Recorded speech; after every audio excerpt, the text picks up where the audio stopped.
Good morning and welcome to this Warren Centre Humanitarian Engineering Hub webinar. The subject this morning is Humanitarian Innovation, a Student's Perspective. And I'm Dick Kell and I'm Chair of the Hub, and I'm pleased to welcome all participants and introduce this morning's webinar. Let me open proceedings by acknowledging the wisdom and unique knowledge of our First Nations people and their elders, past, present, and emerging. We pay our respects to the traditional owners of the land on which we meet, the Gadigal people of the Eora Nation, upon whose ancestral lands the University of Sydney is built. The Warren Centre of Advanced Engineering is a think tank within the Faculty of Engineering of the University of Sydney. And our Dean, Willie Zanopol, is with us briefly this morning, but has another meeting elsewhere within the university. The Warren Centre has a focus on the advancement of innovation and best practice in engineering, and has a proud record of almost 40 years of fostering innovation and connecting academia with industry and government. The Humanitarian Engineering Hub is an example of the Warren Centre in action and provides a forum for practitioners and others with an interest in humanitarian development to enable the exchange of ideas and experiences with the aim of improving the delivery of development assistance. Humanitarian engineering in this context is the application of engineering for humanitarian aid purposes. It combines multiple engineering and other disciplines, and I emphasize the other disciplines, to address the world's crises and humanitarian emergencies, to improve the well-being of marginalised populations in developing countries and fragile states. Today's webinar is one of a series, and you are invited to become a member of the Hub and to participate in all our activities. The House rules for this morning are simple. Melanie has launched a welcome poll, and you are invited to respond to that. This event is being recorded, keep that in mind. We will keep the audience muted during the presentations, but questions should then be posed through the Q&A function. The presentations this morning are unique and interesting. The Warren Centre conducts a national humanitarian innovation competition for undergraduates from Australian universities.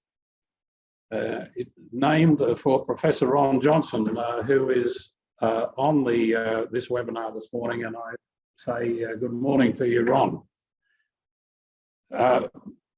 This competition is proving very popular.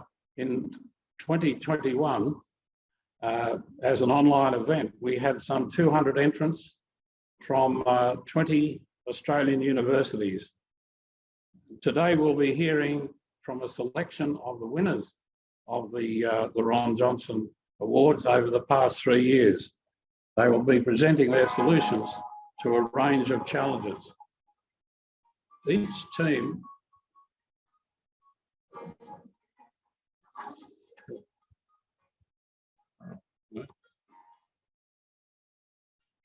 and each team will present a short video and discuss their solution. There will be time for Q&A at the conclusion. So if you have a question or comment, please make use of the Q&A function. We'll have our speakers address as many as possible of the questions. Now, all of this will require skillful moderation. So we are delighted that Ashley Brinson has accepted our invitation to moderate today's webinar. Ashley is qualified in engineering and law and would be very well known to many of you from his distinguished career, a distinguished term of many years as an executive director of the Warren Centre. Ashley has had a leading role in each of the 3 years moderating the hackathon of the awards. He is now very much in demand as an advisor and participant in high-tech startups, and we are grateful to you, Ashley, that you have been able to make the time available this morning. So I'll now turn the event over to Ashley, who will provide details and introduce the speakers. Thank you, Ashley. Thank you, Dick. I also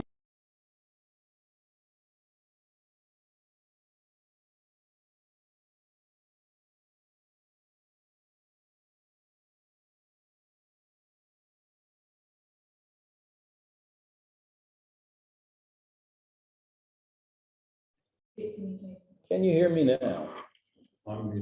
Okay. I'm Ashley Brinson. I'll be your host this morning. I add my respects to the traditional owners on the land where we are meeting here at University of Sydney, the Gadigal land of the people of the Eora Nation. It's a beautiful morning in Sydney, Australia, and I'm very proud to showcase 5 of the favorites from the last 4 years. The Humanitarian Innovation Awards Committee met a few weeks ago and chose a wide range of the best from the last 3 years of humanitarian hackathons. We've got a wide range of challenging problems, very interesting solutions, and interesting innovator profiles also. So our first presentation today will be the 2019 Humanitarian Innovation Pitch winner. Ella Lambert and Georgie Odlin are joining us. Their solution is an indoor air pollution cooking smoke control exhaust system. I'll turn it over to Melanie and let her run the video. You can learn more about the innovator's solution.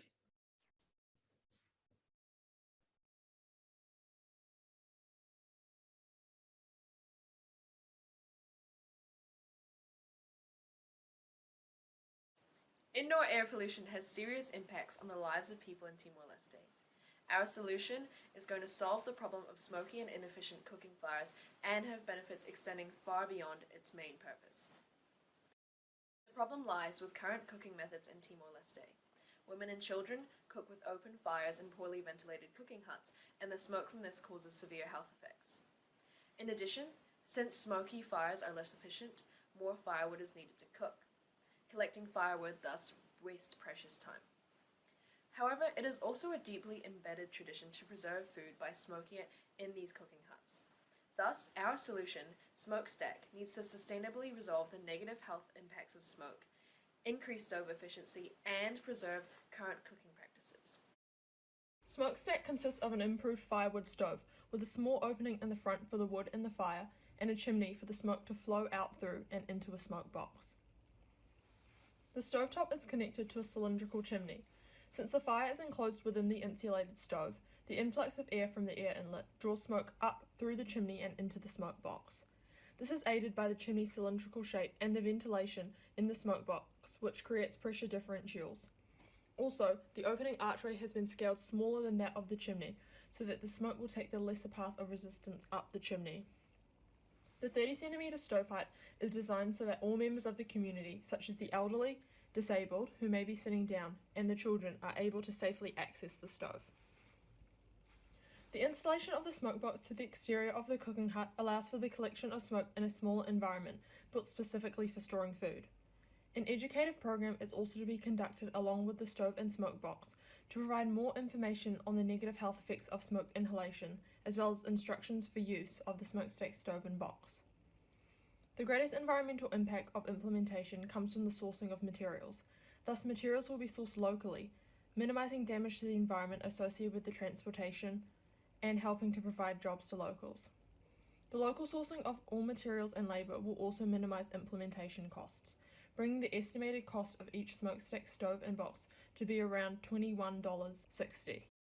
Smokestack will achieve Hi everyone, my name's Jo Bay and I It was achieves Goal 3 thanks of to the reduction of smoke.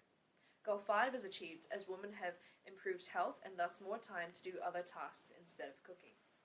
The increased demand for local materials and labour for construction achieves Goal 8 by boosting the local economy. Our solution also fits under the Equator Principles Category C, as it improves social and environmental conditions in Timor-Leste. It abides by environmental and social protection laws, ensured through collaboration with local communities and NGOs at every step of the implementation. By sourcing materials locally and using natural materials, there are reduced environmental consequences. Although Smokestack is also not designed as a post-disaster relief system, it still addresses one of the key points of the sphere standards. Smokestack has a multitude of social, environmental, and economic benefits, all of which interconnect. Socially, Smokestack delivers a more efficient and culturally appropriate stove, which significantly reduces time for food preparation and firewood collection. This allows for the redistribution of time into activities such as education. The reduced production of smoke leads to better health, which is directly linked to the higher productivity and economic growth. The improved efficiency also means reduced demand for firewood, thus lowering carbon dioxide emissions caused by the sourcing, in other words, deforestation and usage of wood, hence ensuring long-term environmental sustainability. So join us, Smokestack, as we endeavour to improve a fundamental part of life, one that we all take for granted. Now we're joined this morning by the two engineering innovators, Ella and Georgia. Ella is beginning her final year in biomedical engineering with a humanitarian focus at the University of Sydney. In 2019, she and her friend won the Humanitarian Innovation Awards pitch. Since then, she went on to intern at Cardno, and she volunteered at the Warren Center with the 2021 Humanitarian Innovation Award, writing out the hackathon challenge statements. Currently, she's involved in biotech futures, and she's looking forward to working on her thesis this year. Welcome, Ella. Ella's friend, Georgia Odlin, is currently in her fourth year of a mechatronics engineering space and dual degree geography studies at the University of Sydney. After winning the Humanitarian Innovation Pitch in 2019, Georgia also interned at Cardno. She spent 2 years now at the University of Sydney rocketry team, and she's worked with One Giant Leap Foundation to promote robotics and space industry to high school students while pursuing a career in Australia's growing space industry. Georgia continues to be passionate about approaching the world around us with a critical lens and working towards a sustainable future. Welcome this morning. How are you? We're good, thanks. It was really a wonderful video that you put together. I wonder, in the video and during your pitch, you talk about the cultural significance of smoked food in the target environment where you are. And you put up that really brilliant slide with the social and economic aspects. I wonder, could you tell us a little bit about what your philosophy is about why engineers must consider social cultural matters, environmental matters, economic matters, and technical aspects when they approach a problem and its context to the users of technology?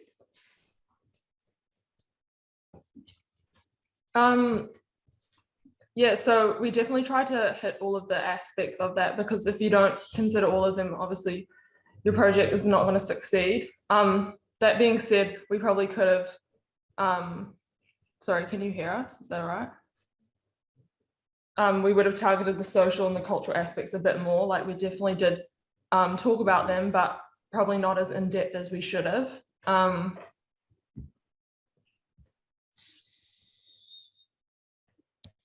Yeah, so like, without, say, if you don't consider environmental, then you can't succeed in economic or social or cultural. So important. Sorry, go ahead.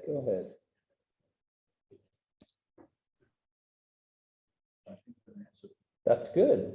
That's good. Thanks for sharing those thoughts. I wonder also if you could share any kind of insights from the competition that have affected your broader thinking about your career and your place as engineers and innovators. I guess obviously for Ella, like, she's moved on to humanitarian engineering, which has been really great. And I picked up geography after doing the competition as well. I guess we both realized like what a rewarding and important area it is to be in, of like, I guess, like just building like a more sustainable world. But yeah, we learned a lot at our internship in Cardno as well about, you know, like the importance of safeguarding and things like that. So yeah. Well, thank you both. Thank you both. It was a brilliant solution. It was a very interesting challenge that you focused upon, and thank you for sharing your time with us this morning. Now, that was the first of the 5 favorites. We'll go on to the second of the 5 favorites now. The runner-up in the 2019 Humanitarian Innovation Hackathon focused on personal security. We've got with us this morning Jill Bay. Jill's team looked at the Cox's Bazaar situation, the refugee camp in Bangladesh, and proposed a safety solution for women in the camp to help with lighting and safety in a refugee camp of 1 million refugees. I'll turn it over to Mel now and let her run the video from the 2019 Humanitarian Innovation Hackathon. Over to you, Melanie. Hi, everyone. My name is Jill Bay, and I was a participant of the Humanitarian Innovations Hackathon back in 2019, in their very first year. And yeah, I was part of a group called WellBeing. We're a group of 5 girls, and we're the only all-girl group that year. And yeah, we came from these completely different backgrounds. Some of us studied civil, we had someone in biomedical, someone in cybersecurity, and there was one girl that studied commerce, so straight up no engineering or IT, but she had such fantastic ideas. And yeah, we came together, we spent 3 days brainstorming, and each of us genuinely just played to our own strengths, and we ended up placing second that year. And so in 2019, the Humanitarian Hackathon, the crisis that we were addressing was the Rohingya refugee crisis. So this was addressing the tens of thousands of Rohingya people that were fleeing the Rakhine state in Myanmar because of the violence that was happening under what they termed ethnic cleansing. And this has been happening for a few decades before this. But in 2017, the increased violence led to the largest influx of people fleeing the country. And a lot of these people fled to Bangladesh. And so it became that the refugee camps in Cox's Bazaar quickly became the largest refugee camp in the world. And along with that, a lot of its own issues and problems that needed to be addressed. And so that was our humanitarian crisis. And within this, each team was asked to pick one theme. And the theme for our team was GBV. And GBV stands for gender-based violence. Yeah, we found that a lot of the violence that was being reported in the camps, it was very skewed depending on gender. And yeah, while going through the statistics, one of the things that stood out to us was that 42% of GBV incidents reported were perpetrated at nighttime. And while going through other statistics that were provided with, some survey responses from the residents of Cox's Bazaar, we came across other things, like a lot of people found that the latrines, so the bathrooms, were quite far from where they were staying, depending on, I guess, which shelter they were in. But then 92% of people reported that there was inadequate lighting surrounding the bathing facilities. And so this became the focus for our group. Yeah, and there was a lot of umming and ahhing, a lot of really good ideas that we had to chuck away for one reason or another. But the end product, or the end solution that we came up with, was a wearable bangle containing an RFID chip, which would essentially work as a personal tracking device. And we proposed that there be RFID readers placed around the camp and alongside bathrooms that people could tap on and off. So yeah, we're thinking opal cards. We took a lot of inspiration from that. But yeah, essentially it would be able to map out someone's journey as they went from A to B. And alongside this, we also proposed the installation of sensor lights that would prevent people from having to walk through complete darkness as they visited the latrines at night. Yeah, there were limitations that we had to work around, but in terms of being inclusive and in terms of being sensitive to light pollution, these were our best solutions. And yeah, it was just such a great experience. I'm super thankful of being able to have an experience where I got to meet other students, but also volunteers from all these different places. Warren Centre, Red R, we had the engineers come from ARIT, and people that have had real life ground experience of humanitarian crises. It was really cool to get an insight and learn from them. But yeah, it was also just awesome working alongside these students and knowing that there are people really close at hand that also care about humanitarian issues, and that are willing to put their creativity and their skill set towards creating real solutions for real problems. Thank you, Jill, for the taped videoed response there. Look, Jill has completed her studies at the University of Sydney. She completed those in 2020 with a Bachelor of Civil Engineering and a dual degree Bachelor of Arts. Jill is currently working in the field of construction and project management as a civil engineer. Outside of engineering, Jill holds a deep interest in culture and language. She's majored in Spanish language with her arts degree, and she blends that with her Korean ethnicity and her passion for education and humanitarian work. And one day she hopes to combine all of this educational background and her life experiences to help her make a change in the world of humanitarian engineering. Welcome to the discussion with us this morning, Jill. Thank you.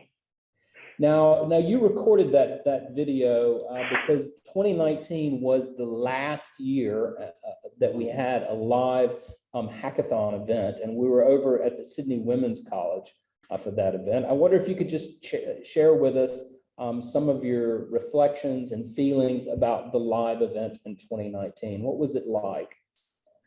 Yeah, sure. The world changed a lot now since then. But yeah, no, I think when we got there, at least for me, I had no idea what to expect. It was the first year that it was running. I didn't know anyone else that had signed up to the hackathon, but yeah, it was really cool to just kind of get there, just find a room full of people. And up to that point, anytime I talked about humanitarian engineering, it was just a concept. I hadn't really met people that were interested in it themselves. And yeah, it was just really, really exciting to be able to rock up to a room and be like, all of these students, all of these professionals, like they're all interested in this one aspect of, I guess, the world. And it's a real thing. It's not just a concept to me. Yeah, and it was really cool just being able to work alongside everyone. And looking back on it, has it changed in any way what your outlook is about what you'd like to work on in the future? I think so. I think, yeah, like I said, I was saying it was just a concept. So I had no idea what kind of direction I could take to moving towards it. But yeah, since during the hackathon in 2020, I got to participate in a global engineering subject that's offered at USyd, and we were actually in Myanmar. And it was just, yeah, it just kind of brought everything to life. It made me realize that it was something that I could actually, yeah, move into. Right now, yeah, where I'm working, looking into sustainability, things like that. I think I'm just, yeah, hoping to build up all of my experiences and then hopefully move further into the field.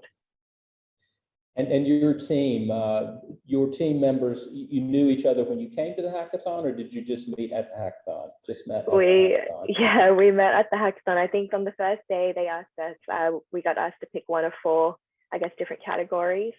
And then when we got there, we literally were just like, grab anyone, grab whoever, and put your names down on a sheet, and you'll be a team. And yeah, all of us wanted to do something relating to gender. We happened to all be girls, and yeah, we signed up and we became friends over the hackathon. Marvelous. Thank you for sharing your thoughts with us this morning and some reflections on the hackathon way back in the year 2019. Our third one coming up now. Melanie's going to queue up the video while I get prepared.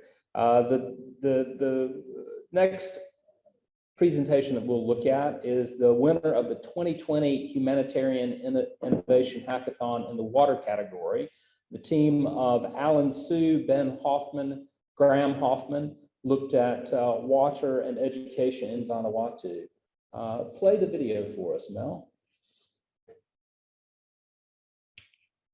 A substance we take for granted, yet only 3% of the world's total water supply is drinkable. Vanuatu is a volcanic island with rocky terrain, Generations of inhabitants from Vanuatu have cherished fresh water, but their infrastructure has fallen into despair. Something must be done to support villages across Vanuatu in taking good care of their water infrastructure and learn more about the importance of water quality. We, H2 Archipelago, are here to help the communities of Vanuatu take back their independence from water scarcity. Using the power of education and sand, we can help generations of Vanuatuans become proactive water problem solvers for their communities. Cleaner water for a cleaner future. Our goal is to encourage safer water consumption and improve community engagement in the maintenance of water infrastructure. We are proposing implementing the Super Sand School Initiative to teach primary school children in Vanuatu about the benefits of cleaner water through water filtration. Sand filters are considered to be an effective, chemical-free method of water purification. The methodology is simple. Varying layers of material act to filter out pathogens and solid bodies. We have taken the sand filter concept and created our own small-scale models that can be recreated by anyone using locally sourced materials anywhere in the world. These small-scale models are a hands-on approach to understanding the importance of water filtration. Our innovative approach to integrate our project into the Vanuatuan community by placing emphasis on children will create a cultural shift towards cleaner water starting at the grassroots level of society. Children are 1/3 of our population and all of our future. We hope to inspire the next generation to take up the cause. We are taking engineered technology proven over thousands of years and making it understandable in the context of Vanuatu for the children of Vanuatu. Red Art would run a day program in primary schools centered around learning about building biofilters. In challenges, students will be given basic local materials and asked to try and produce the most efficient and effective filter in groups. These are simple enough starting resources for students to source themselves, so it could easily be hosted digitally if needed with an online library of interactive resources. Ingrained in this challenge is teaching students about water health, the need for filtration, and a basic understanding of the processes involved. Additionally, we thought it could be a fun prize to have the winners mentioned in the local newspaper, further extending the awareness of water filtration into the wider community. We believe that organizations such as Red R can play an important part in establishing the challenge in schools and help make it self-sustaining for schools to independently host the challenges on an annual basis. They can use their community connections to engage with teachers and provide basic resources such as multi or non-language posters. We propose targeting the inaugural challenges to the province of Sanma due to its interconnected rural communities and expand over time to other regions, specifically Penanma and Tafia. This project will instill a passion for clean water management in the youth of Vanuatu. By making these young people actively involved in the process, they will not only be encouraged to influence other members of their community, but also empowered to make a difference themselves. They'll be able to share their new knowledge with friends and family, promoting sustainable clean water solutions and capacity building. An important aspect of this initiative is community engagement and the involvement of women. By presenting children with a hands-on experience, this creates excitement and engagement for the entire community. In particular, we aim to encourage women into water user committee roles. The participation of women in committees has been proven to increase efficiency, yet they represent only 16% of water user committee membership. Furthermore, by teaching community leaders and schools to run this program annually, we are creating a mindset of continued learning and engagement. This ensures that the program is not a one-off, but a sustainable long-term solution. According to a UNICEF study, in 2017, up to 50% of drinking water in Vanuatu was at a medium to critical risk of containing E. coli, a bacteria that can cause infection with symptoms ranging from diarrhea to meningitis. This has led to nearly 30% of young people in Vanuatu having stunted growth. With the implementation of biofilters like ours, the risk of drinking E. coli and other contaminants plummet, and the health of the community is radically changed. We have an opportunity in this country. By showing how science and education can radically change their community, the next generation of Vanuatuans will be inspired. At H2 Archipelago, we look to create a cleaner, better future for the people of Vanuatu. Our school initiative addresses a lack of awareness of water quality through a practical, zero-waste system that ultimately affects every member of the community, starting with the children. The journey of 1,000 miles begins with a single step, and our journey begins with the Super Sand School Initiative. Well done, gentlemen. We're joined this morning by Alan Sue and Ben Hoffman. Welcome, Alan and Ben. Ben is a graduate of Australia National University, and he was part of the first cohort of graduates with a minor in humanitarian innovation. Ben's interested in projects that look forward to long-term sustainability and human-centered designs. Welcome, Ben, joining us. Alan Sue. Alan has won the Alan Chappell Prize for 2021 on his thesis, 3D printing for membrane desalination, perhaps an extension of his work on this project, and was named the Pearson Student of the Year in Engineering in 2017, and won a grand prize with General Electric Fuse Design in 2019. Alan is also with us this morning. Gentlemen, I wonder if you could share a few more technical details with us on the solution. The water purification challenge requires a range of filter materials of decreasing particle size. This would appear to be a scalable approach. Do you think that that's correct? And sort of how accurate do you think the size and grading of the particles would need to be? Sure, I'll take it. I definitely think it is scalable. The solution that we were able to set up at home, we actually managed to get that done in the morning. We decided that we wanted a prototype to show people what we had done. And we were able to find all of the materials we needed either in our backyard or just in the kitchen. So at least from setting up a prototype, you've got a lot of very versatile materials and sources.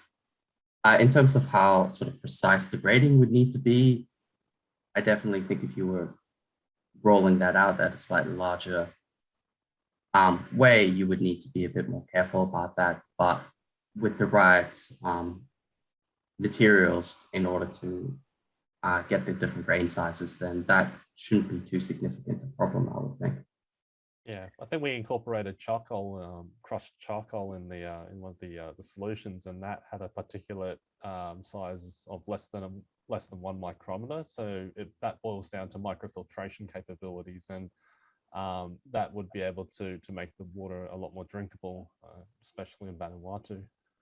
Okay, and how about, would it be necessary to boil the water also? Or would have to be tested in field tests? I mean, like, if you know, once you've micro filtered the water of all the residue and all that, I think you know, I think it's boiling the water would make it a lot more safer. It would act as a second barrier of defense against, you know, E. coli, for example, in the video. Okay. And so obviously in microfiltration, you know, there might be some, you know, some bacteria might be able to go through, but, you know, boiling it off obviously would kill off the rest of that. Okay. Now, while I'm posing these questions to Alan and Ben, I also encourage those of you who are online to get into the Q&A chat feature, and you're welcome to pose a question, and Melanie will promote those forward. I wonder, your solution also considered the role of children in education in Vanuatu and the role of women in the water committees. I wonder if you could touch on how you feel that the inclusion of those members of society was critical for the long-term sustainability of the solution that you put forward.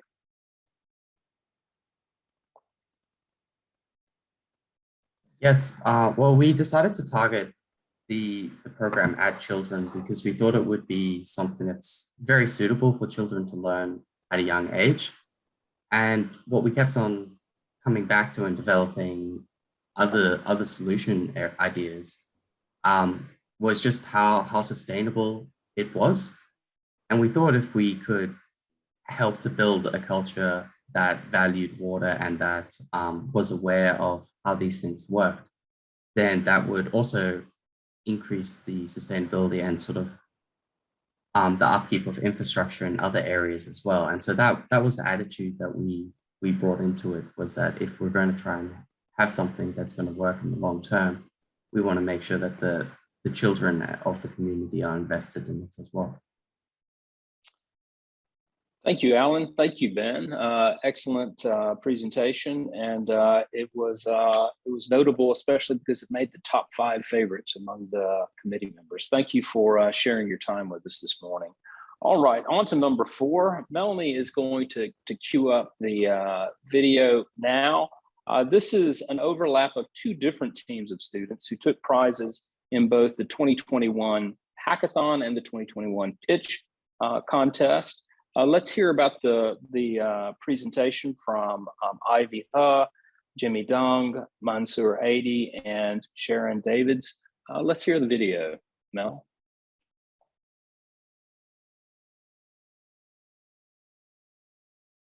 Extreme weather events directly killed over 2,000 people in India. As the effects of climate change drive steady increases in average temperatures, the slums of India have been disproportionately impacted.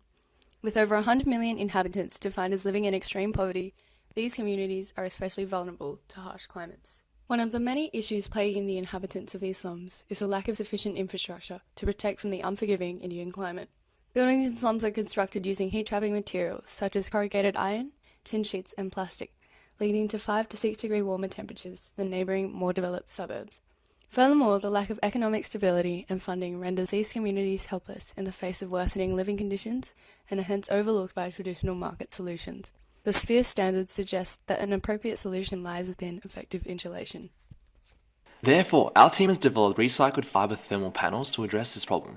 The RFG panel is a sustainable bulk insulation panel created from textile waste such as lint and cardboard. RFG panels work by trapping heat inside the air pockets in the lint. R values are often used to quantify the thermal performance of insulation, whereby greater R values denote greater thermal insulation.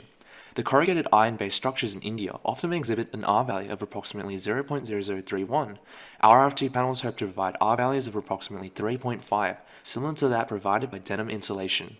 The RFT panel design was informed directly by the United Nations Sustainable Development Goals, particularly the 3rd and 11th goals, as it improves thermal performance of structures and minimizes prolonged extreme temperature exposure.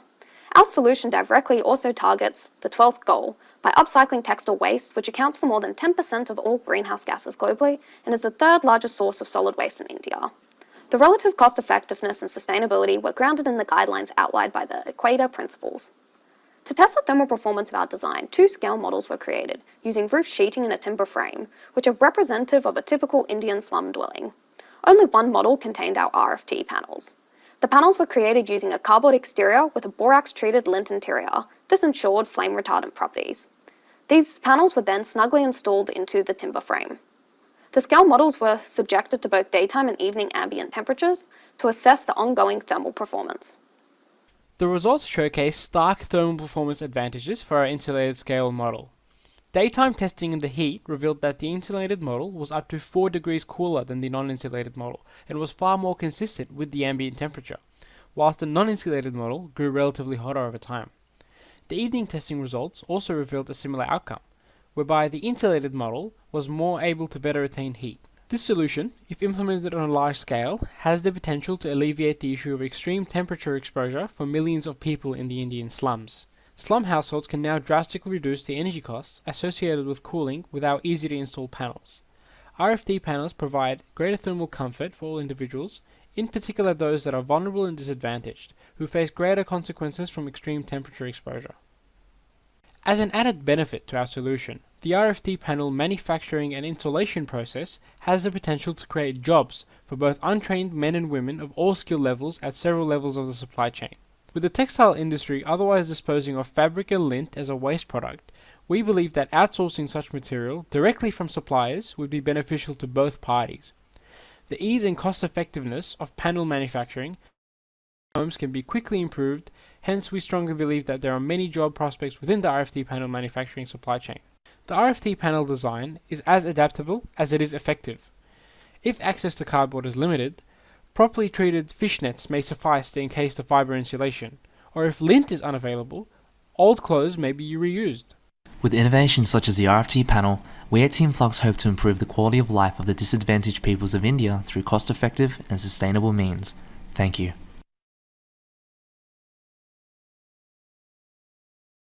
We are joined this morning by Ivy Ha, Jimmy Dong, Mansoor Adi, and Sharon Davids.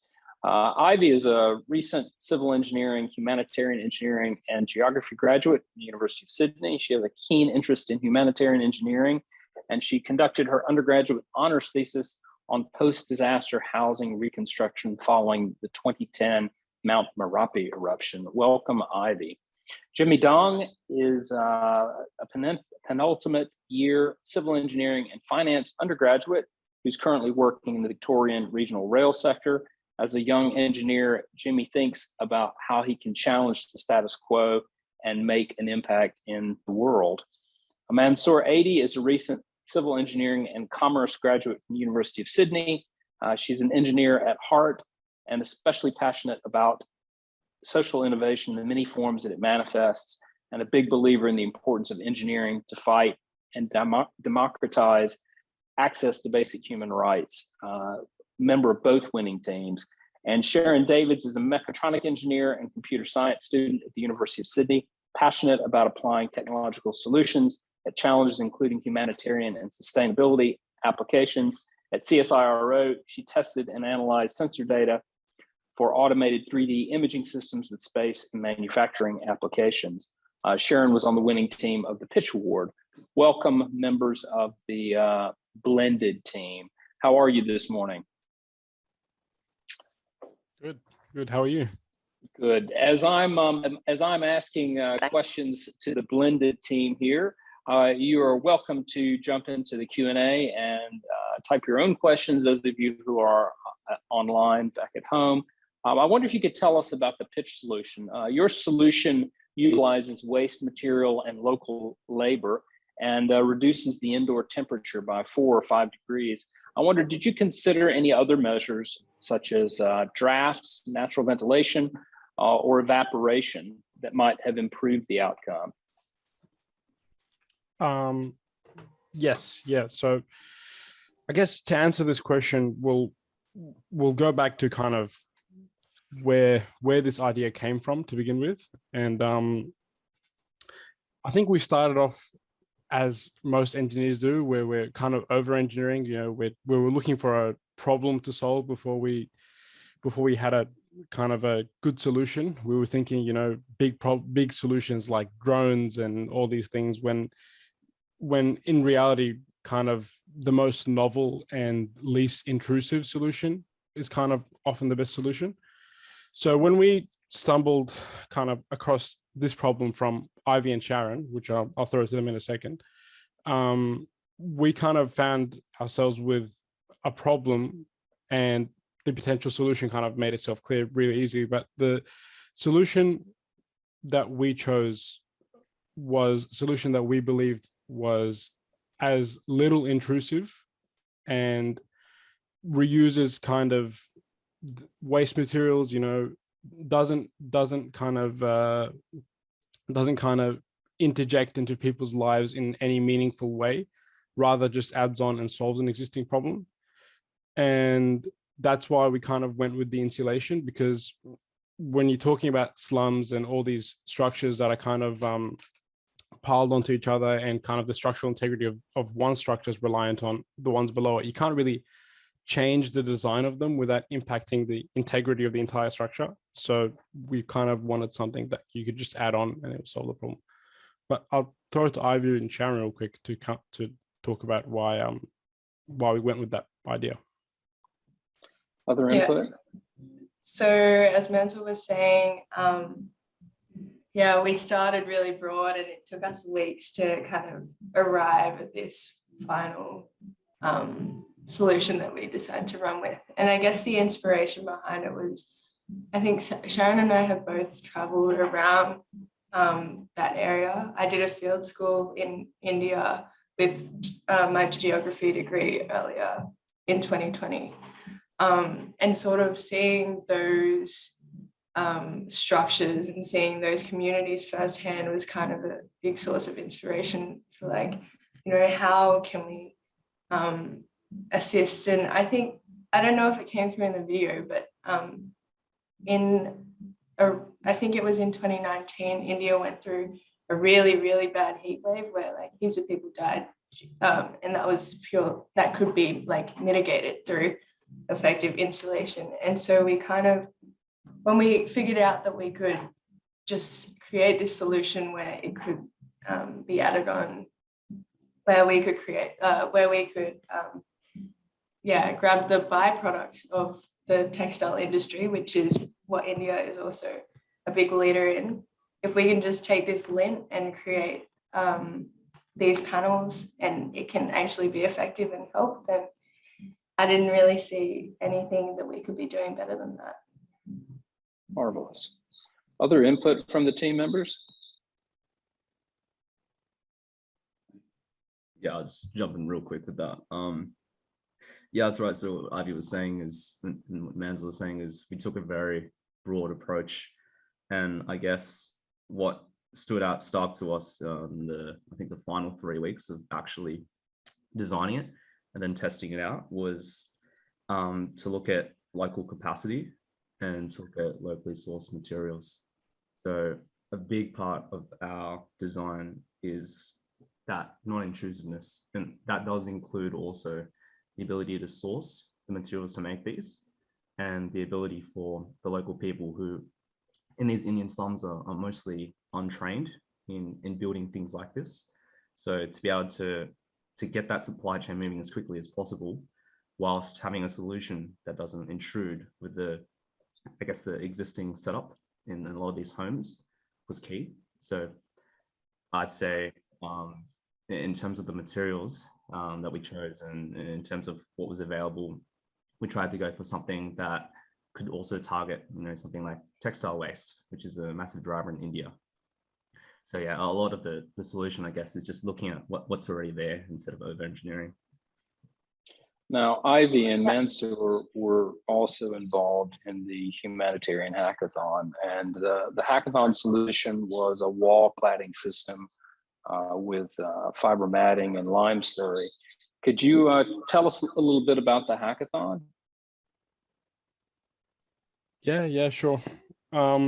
I think the hackathon ended up kind of going down a similar route as the pitch idea when it comes to actual kind of the inception of the design. So we went super broad at first. I think it's kind of in the engineer's blood. You want to have that really grand solution, and we were thinking like big problems, big solutions, but fundamentally speaking, I think when we started going through the documentation about the kind of existing infrastructure there, the problems that people were complaining about, not problems from our perspective, problems from their perspective, we kind of kept coming across this issue where people would have to kind of rebuild their homes every single time there was a rain season because their actual homes were rotting and stuff like that.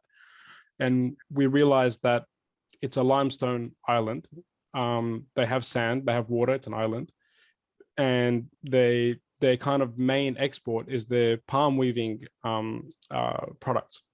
So combining those things, we tested it out. We figured out we could make a water resistant plaster. And yeah, it was a pretty novel solution that solves a pretty big problem. Very interesting, very good. We've got a question that came in, a couple of questions that came in online. The first question is on the pitch solution. Does your design raise any fire safety concerns given the fiber design and the primary insulation? Yeah, so we did look into simple methods to insulate, to add fire safety, such as using borax, which you can commonly buy from like Coles, Woolies or so. And that would have been a perfect solution for Australia. However, we did need to start considering different options in India because they do actually have different substance laws we weren't aware of. But that's a solvable problem. There is a lot of organic materials, sort of fire safe chemicals you can use that aren't too expensive and easily utilized. And last question from online, regarding the insulation panels and wall matting, were there any ventilation or structural aspects that you think needed to be considered when deploying the solution? Yes, and that's kind of why we wanted to to actually go out there and build kind of those little scale models to actually test it. So we were looking at ambient temperature, we were looking at, how it performed over time. And we kind of took a lot of inspiration from the design of many bulk insulation products, because it's essentially just a kind of redesigned bulk insulation panel. And kind of a lot of our properties ended up aligning with the properties of a typical bulk insulation panel. So yeah. Thank you, Mansoor. Well, we just have time now to go to the fifth and final of the 5 favorite presentations from the last 4 years. Presentation number 5 had a real buzz about it at the 2019 Humanitarian Innovation Hackathon, and you will understand what that means very shortly. Mark Kavanaugh is with us this morning to tell us about the problem of elephants in Cox's Bazaar. I'll have Melanie cue up the video that we've got. Hi, my name is Mark. I was part of the winning team in the 2019 Humanitarian Hackathon. Unfortunately, my presentation from 2019 was not recorded, so I'm here again to present to you my team's issue and proposed solution. I thought what might help and will be a bit more interesting is, rather than the usual blur background, I'll use a picture from the actual day of the hackathon. What you're seeing is a picture taken from the Women's College in UCID, and that while that isn't my team presenting this is my team sitting here, and I believe that's me sitting in the center. But nevertheless, let's get into the presentation. My team solution is called B Shield. That will become clear why soon. And this was presented by Friends Boys back in 2019. So the issue. For thousands of years, Asian elephants in Cox's Bazaar have walked the same forest paths on their migration to and from Myanmar.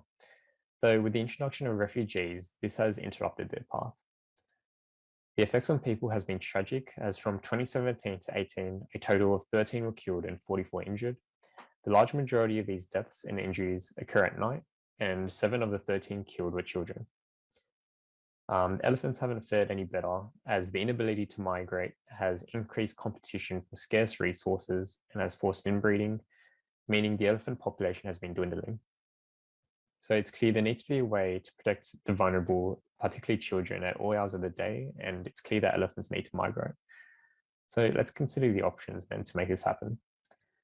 Could we direct the elephants through the gap between the camps? But what you're seeing is the red arrow there, that's the gap. Unfortunately not, as this would be directing them straight into the Bangladesh and Myanmar border where there are landmines. So this isn't a viable solution, clearly. Okay, could we allow them to follow their natural migration path, which is straight through the Kutupalong refugee camp? Not much has to be said here, as clearly by the picture of the refugee camp, you can see that this would be a logistical nightmare to move all these settlements and people. Could we consider underneath the camp? This would be just shifting the problem into the indigenous population. So where does this leave us? The most viable route is north of the camp, as this is the least dense populated area, composed mainly of farmland, and this would therefore minimize contact between people and elephants. This continues to prove viable, as during the farming down seasons, this aligns with the migration season for elephants. But how do we reinforce this route? It's been known that bees are a natural deterrent of elephants. There's been a case study found in Kenya, where farmers in Kenya use beehive fences to deter elephants away. This is the current design you're seeing from Kenya, though there's ways this can be iterated on and improved for the context in Bangladesh.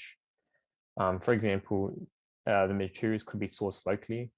You can see by the boxes here using Kenya that it requires a bit of technical expertise to fabricate, and manual labor is required quite a bit to repair the hides after it comes in contact with elephants. So this is the iteration and our solution to these problems. So as you can see, all the materials are locally sourced.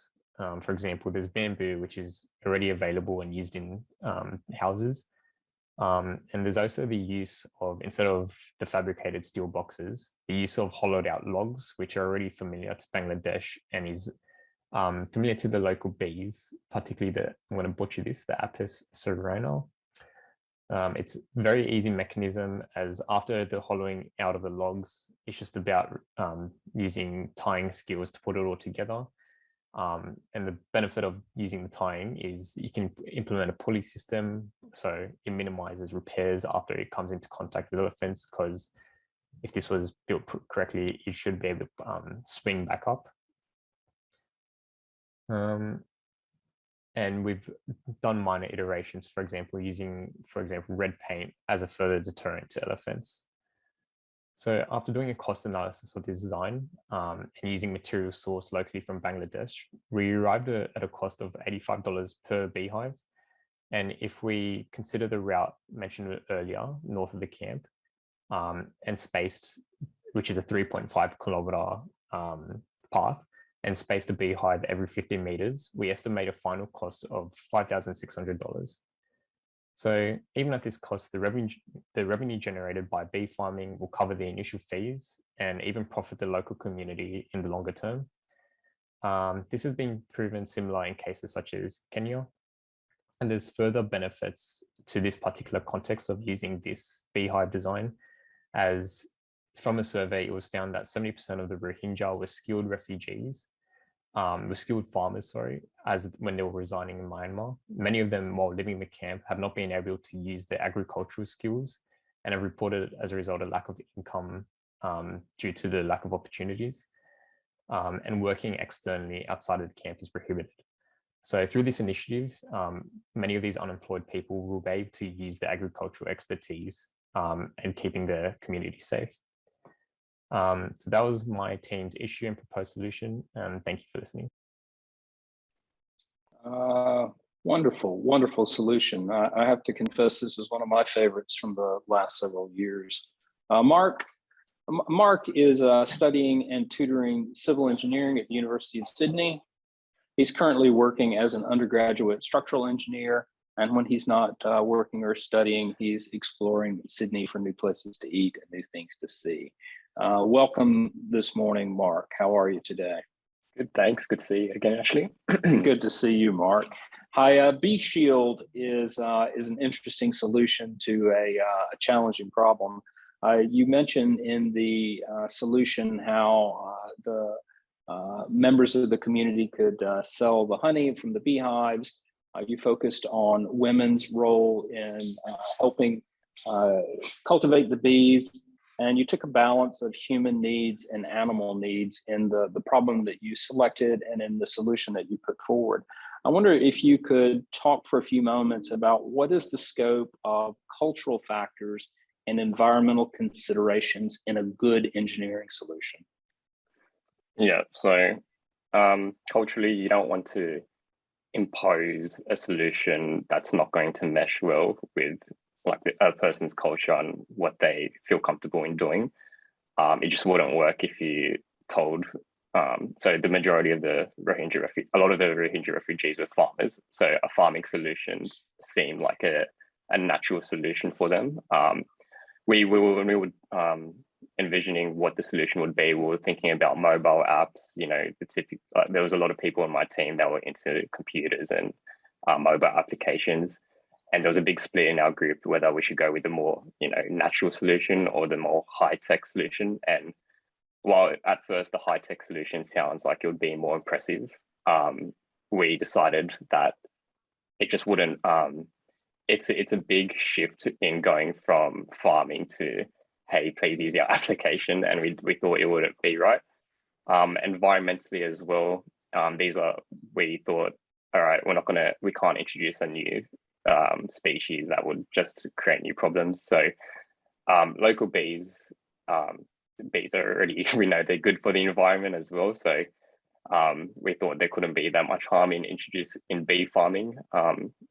So yeah, I thought not many downsides, and it was all very accustomed to their culture and the environment. So that's what we thought was like the winning idea here. Interesting. Very, very good solution. And, I think. Yeah, and the more broader scope for engineers. So I'm doing structural engineering at the moment. And just like the Rohingya were the clients, I guess, in this humanitarian challenge, you're always thinking about your clients, and especially nowadays, everyone's thinking about how can we make our like buildings, in my example, more environmentally friendly. So even as a structural engineer, it's something I'm always thinking about still. I'm thinking about the environment, and I'm learning now, especially that engineering is still a very human-centric design. Maybe early years in university kind of convince you that it's just about crunching numbers, but you really have to think about, even outside of humanitarian engineering, culturally, like how does this fit in with what the client wants, and environmentally. Well done, well done. It's a terrific creative solution to an interesting problem also. Look, I note that the Cox's refugee crisis is a man-made crisis, and you referred in the discussion about landmines that were planted in the area, and those are of course engineered objects. I wonder if you could think about problems that you see in the environment around us that come from the previous generations of engineers, and whether it's landmines planted underground, or if it's ticking time bombs floating around in the environment, what you see the role of the rising generation of engineers to sort of correct some of the lingering issues of the last generation or former generations of engineers. What do you think about that? Oh, okay.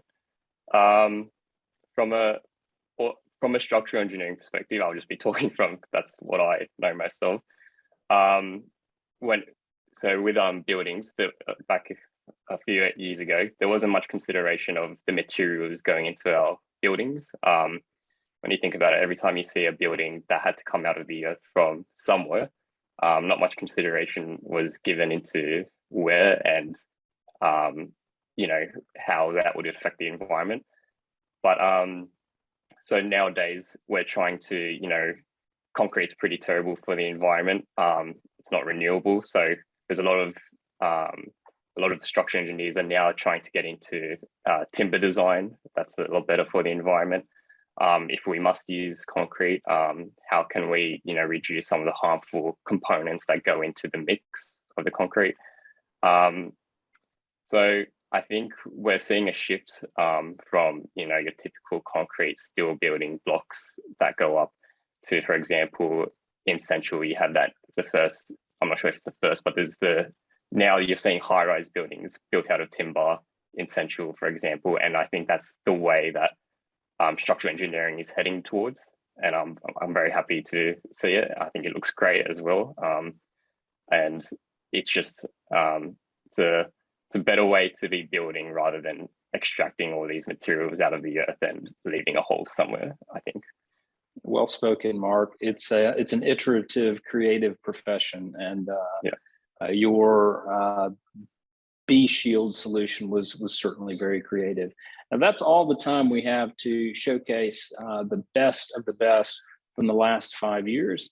I'll ask any other last questions from the audience. If you've got one last question, we may have time for one more before we run out of time this morning. We've got a question coming from the room here about structural failures of dwellings in Vanuatu with the fourth presenters, Jimmy, Sharon, Ivy, and Mansour. Would it be possible to incorporate some form of structural framing into the housing and dwelling systems in Vanuatu that might, with hold downs, that might address the problems that you raise, as well as water penetration? Any thoughts there from team 4? I'll speak quickly on this. Sorry, first of all, we're looking at the Indian slums. I think maybe the Vanuatu question was previously. And then secondly, so I typed in the Q&A section that our main consideration definitely was thermal discomfort.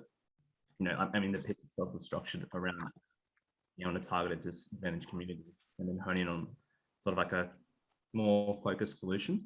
But if we are, to go forth and implement this, there are tons of considerations you have to do when you're dealing with structural panels. So we weren't able to test the contribution of those panels to the structural components of the building itself. We weren't able to really go into the effect of things like moisture content. Given the panels themselves are subject to those, especially in the Indian slums. Having those, I think, though, allows you to look at the local materials. So at the end of the video, we talked a lot about how you can swap out a lot of the materials to do things like improve airflow. So I think you'd require a reassessment of what is out there that you could then assess the concerns that that question addressed. I think with that, we will begin the wrap up now, and I'll turn it over to Dick Kell to take us to the conclusion of the morning. Mel's got one more for me. Go ahead, Mel. Oh, okay. Yeah. While you have all of you here, I wonder if any of you would just comment on the general experience of the Humanitarian Innovation Awards, both the pitch and the hackathon. What has it meant to you personally in your consideration about your career and your consideration about your studies, and in your consideration about being an innovator on the global stage? Anyone can jump in. I can jump in with this one.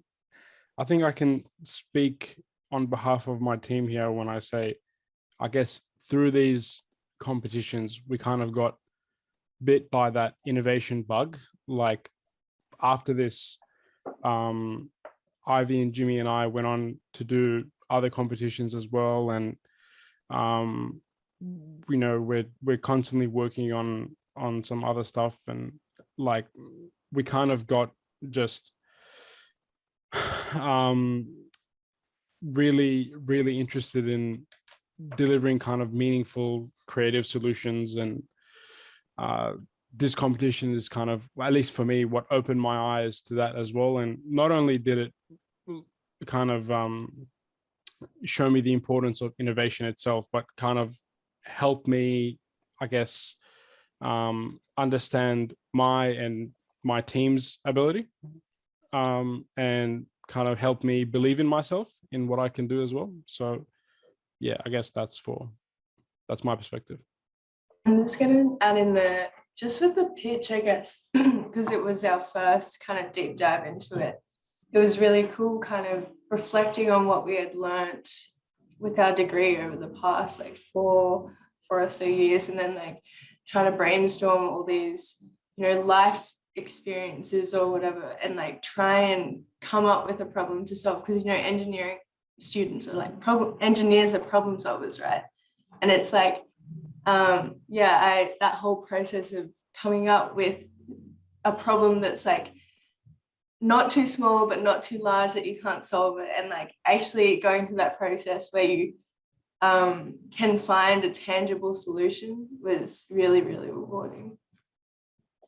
And any last thought before I turn it over to Dick Kell? Okay. So with that, I will turn it over to the chairman of the Humanitarian Innovation Hub, Mr. Dick Kell. Back to you, Dick.